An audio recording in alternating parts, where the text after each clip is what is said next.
સુરતની વાત કરીએ તો જિલ્લાના કામરેજ તાલુકાના સેવડી ગામે પાવર ગ્રીડની 765 કિલોવોટ વીજ લઈને મુદ્દે ખેડૂતોમાં ભારે રોષ જોવા મળી રહ્યા છે। પાવર ગ્રીડ દ્વારા વીજ લાઇનના રૂટમાં ફેરફાર કરતા અસરગ્રસ્ત ખેડૂતો દ્વારા વિરોધ પ્રદર્શન કરવામાં આવ્યું છે। જિલ્લાના કામરેજ તાલુકાના સેવણી ગામમાંથી પાવર ગ્રીડની 765 કેવીની એક મહાકાય લાઇન પસાર થઈ રહી છે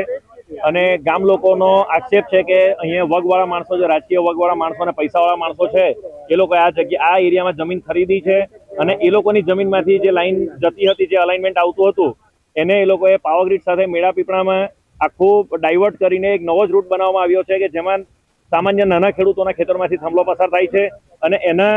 વિરોધમાં ગામ લોકોમાં ખૂબ જ મોટો આક્રોશ છે અને એ લોકોએ સુરત જિલ્લા ખેડૂત સમાજને સંપર્ક કરીને જણાવ્યું કે અમારી સાથે અન્યાય થઈ રહ્યો છે, તમારે અમારી સાથે ઊભું રહેવું પડશે। આ માટે સુરત જિલ્લા ખેડૂત સમાજ ખેડૂતોની પડખે ઊભો છે અને એના પ્રતિક રૂપે આજે એક ધરણાનું આયોજન કરવામાં આવ્યું છે અને આ ધરણા અમારા સોફ્ટ ધરણા છે। અમારો ખાલી એક મેસેજ છે પાવર ગ્રીડને અને સરકારને કે જે આ મિલીભગત છે એને બંધ કરો અને જે જૂની લાઈન છે એ પ્રમાણે લાઈન ચાલુ રાખો તો અમને વાંધો નથી, પરંતુ જો આ નાના ખેડૂતોને અસહાય સમજીને એમના ખેતરોમાંથી જો ખોટી રીતે મિલીભગતમાં ભ્રષ્ટાચાર કરીને લાઈન પસાર કરવા માંગશો તો એ અમે થવા દઈશું નહીં અને જો જરૂર પડે તો ભવિષ્યમાં અમારે કલેક્ટર ઓફિસનો ઘેરાવો કરવો પડે કે ત્યાં